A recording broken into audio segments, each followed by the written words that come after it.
Amanda, and I'm back to read you The Wild Robot Escapes. I apologize for the mess around here. You can see there looks like a kid left a toy bin out right there, and Alex's crane truck right there. So I apologize for the mess, but we're just living that quarantine life. We're up to chapter 9. The first day we left off with Roz making friends with all the cows on the farm, and hopefully they'll help her eventually plan her escape. Chapter 9, the first day. At dawn, the cows began to stir. One by one, they walked out the side door, across the muddy barnyard, and into the parlor for a quick milking before heading down to pasture.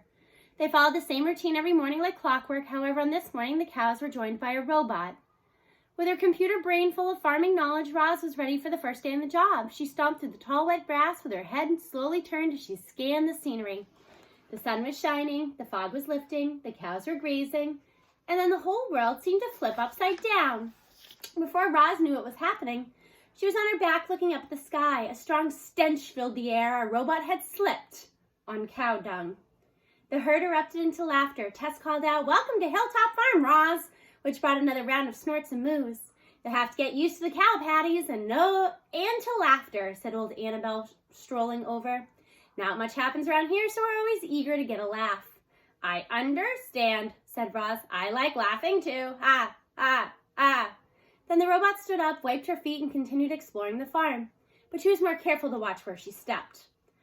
The fields and buildings and fences were all in need of Roz's attention, but her most urgent task was to fix the broken farm machines. The herding machine was designed to roll through the pasture and look after the cows while they grazed, but it had gotten stuck in the mud and was becoming a popular hangout for birds. The field machine was gigantic, like a house on wheels, and it was designed to roam the fields, planting and fertilizing and harvesting the feed crops. But it had ground to a halt a few days ago, and now was just collecting dust in the far corner of the property. The drone was a small flying machine with a special camera attached to its underside. It was designed to fly above the farm and keep an eye on the whole place, but it came crashing down when a mob of crows attacked it in flight. Other broken machines were hidden within clumps of weeds, and still more were waiting for repairs in the shed. The peaceful morning was suddenly jolted by the sounds of power tools as Roz began fixing the machines. Thanks to her robotic strength and smarts, she made excellent progress. The hours flew by, the machines rumbled back to life, and the farm began to buzz with activity. So here we have Roz following the cows. At sunset, Rambler came bouncing down the driveway with the Sharifs in front and Oscar in the back. "How's it going, Roz?" said Mr. Sharif, leaning out his window. The children giggled and waved from their seats. The dog sniffed the breeze. "It is going well. Many of the machines are working again," said Roz in a robotic voice. "I can see that." Mr. Sharif gazed up at the drone circling high overhead. "We thought we'd come out and check on you, but it looks like you're doing fine, so we'll stay out of your way. Keep up the good work, Roz." As the truck started rolling up the driveway, Oscar looked back at Roz and barked, "You smell like cow patties." He was right, the robot was filthy. And she finished her first day as a farmer by scrubbing herself with soap and water. Chapter 10, the routine. Reader, I don't want to bore you with every detail of our robot's farm routine. Many of her tasks were incredibly dull and others were quite unpleasant. I'll just say that on any given day, Roz might have to be a mechanic or a veterinarian or a gardener or a plumber or a cleaner or a landscaper or a carpenter or an electrician or all of the above. Farm life kept Roz very busy indeed. Of course, she did have help. You already know about some of the machines, but the entire farm was equipped with technology that made life easier for everyone. Doors and gates opened automatically. Cows wore electronic collars that kept track of their health automatically. When a cow's udders were full, she simply had to stroll into the parlor, where she'd be milked by gentle machines automatically. All that milk was piped into storage tanks. About to learn, whoopsie, skip the page. Storage tanks and cooled and bottled automatically. Once the milk was loaded up, it drove away and made its deliveries automatically. Mr. Sharif managed the business side of the farm. He dealt with customers, handled money, and ordered supplies, and he did it from the comfort of his home office. Now that he had a robot to do all the farm work, he hardly ever left the house. Roz was more content than she had ever expected to be. Most of her time was spent outdoors with animals under the wide open sky.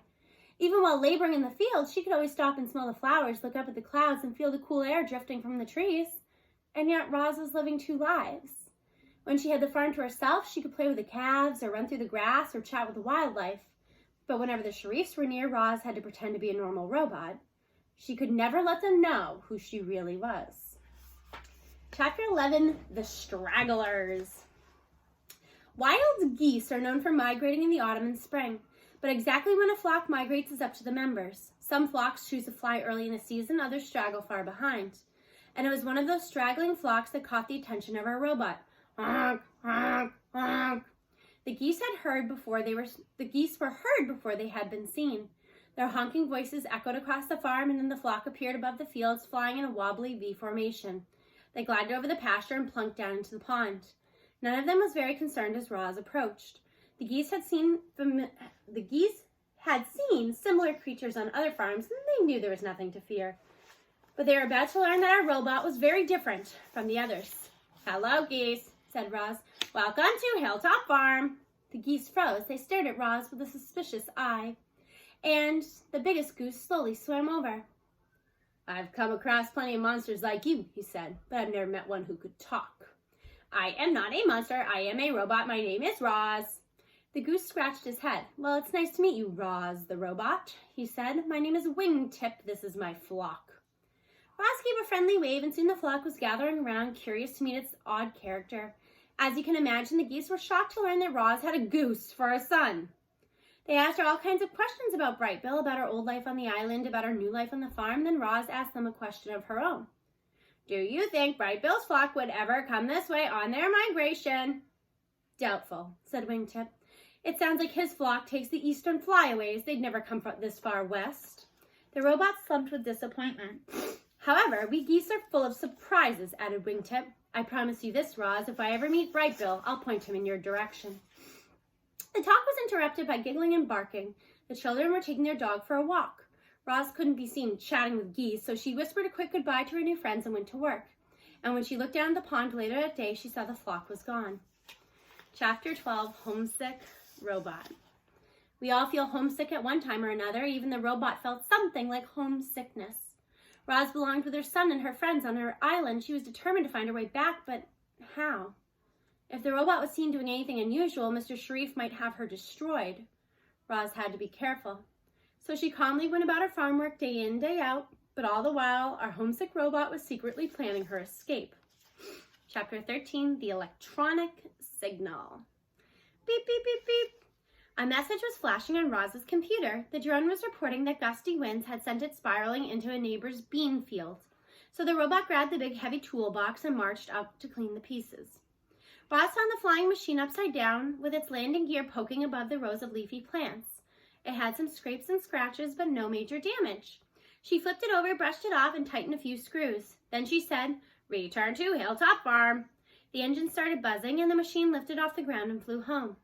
As Roz marched back, she cut through a strip of forest that separated the two farms.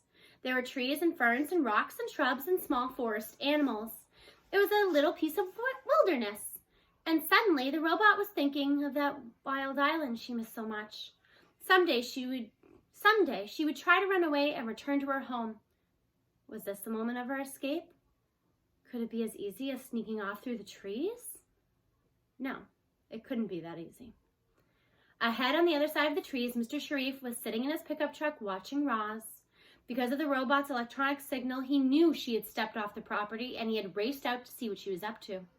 Roz marched over to the truck, and Mr. Sharif leaned out his window. He had a serious expression on his face. "Don't ever leave the property without my permission, understand?" "I understand," said Roz. She understood all right. She understood that she was always being watched. She understood she was trapped on Hilltop Farm. There's Mr. Sharif. Chapter 14, The Sad Truth.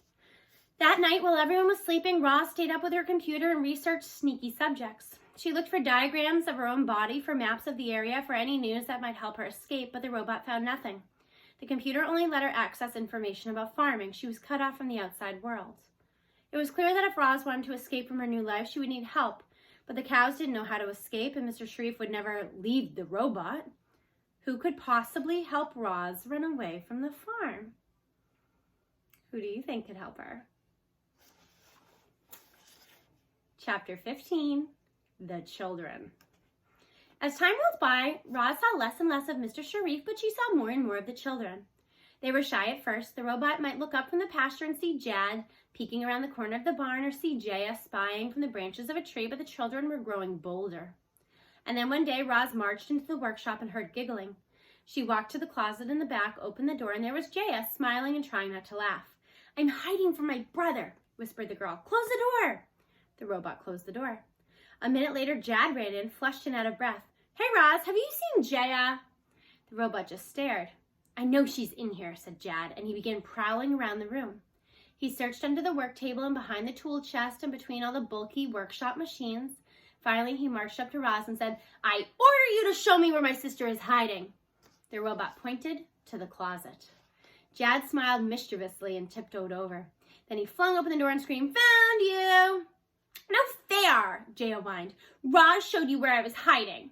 The girl scowled at the robot.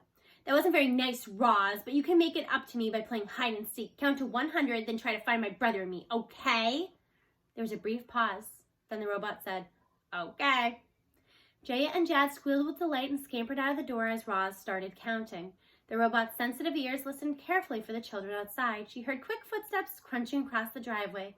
She heard a giggle and the sounds of tree branches shaking. She heard a grunt and the sounds of hay bales being shoved aside. When the robot finished counting, it took her exactly 5 seconds to find Jaya up a tree. It took her another 8 seconds to find Jad in the hayloft. "Wow, Roz is really good at seeking," said Jad as he picked hay from his hair. "Yeah," Jaya snorted. "Well, let's see how good she is at hiding." Roz was even better at hiding. While the children counted, the robot silently slipped away. An hour later, they hadn't found her. The siblings stood in the driveway, defeated. "We give up, Roz," shouted Jad. "You win," shouted Jaya. The junk pile beside the barn started moving and Roz appeared. The robot had been sitting there all along, perfectly camouflaged among the scrap metal and old farm machines. "Next time we play, you have to let one of us win," said Jaya to Roz. And the next time they played, Roz did. The robot enjoyed having children around. They brought a little lightness into her world, and she hoped to bring a little lightness into theirs.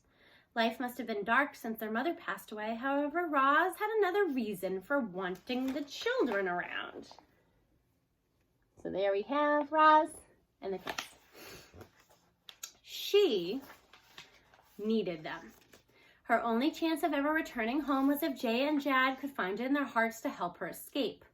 But this was a delicate situation. If Roz tried too hard, the children might say something to their father. If she didn't try hard enough, she might be stuck on the farm forever. Chapter 16, The Robot's Dream. Cows grazed in the pasture, wind rustled through the tall grass, clouds drifted over the fields. Farm machines rumbled and buzzed, milk flowed into bottles, bottles were packed into boxes, boxes were loaded into a milk truck. The truck drove away and returned empty. Children romped around with their dog. A man sat at his desk. A robot dreamed of escape. Chapter 17, The Birds. Hilltop Farm was home to many birds. Swallows were always swooping low over the grass and picking off insects. Crows cawed from the fields like a gang of hecklers. At night, owls glided above the countryside, silently searching for furry little meals. The robot was stuck on that farm, but the birds were free to go wherever they pleased. Lucky birds. One day, Roz was standing in the pasture admiring a hawk as he soared through the sky when the cows began grazing around her. Their slow footsteps crunched in the grass, their teeth chewed and their tails flicked at flies. All the while, Roz stood there staring at the hawk. And then came Lily's soft voice. "What are you thinking about, Roz?" The robot turned to the calf. "I am thinking about Bright Bill. It was not long ago I was watching my son soar through the sky. It seems like another lifetime." "You must hate your new life," said Annabelle. "Can't say I blame you. Farming looks like grueling work." "Actually, I like farming. Somehow it feels right to spend long hours working with machines and tools and crops and animals, but I miss my own life on the island." Tess had a mouthful of dandelions, but that didn't stop her from speaking. "Maybe you should start thinking of this farm as your home. That island is awfully far away. There's a good chance you'll never make it back there." "Don't say that," cried Lily. "Roz just has to make it home. She needs to be with Bright Bill and her friends." "Tess is right," said Roz. "I may never make it home. If I were a bird like my son, I could fly home on my own anytime I wanted, but I am a robot." Nobody spoke after that. The cows went back to grazing. Roz went back to admiring the hawk. Her eyes followed the bird as he soared through the sky, free to go wherever he pleased. We're going to stop there for today, but next time we will see, will Roz ever let the children know she's more than a robot? See you soon.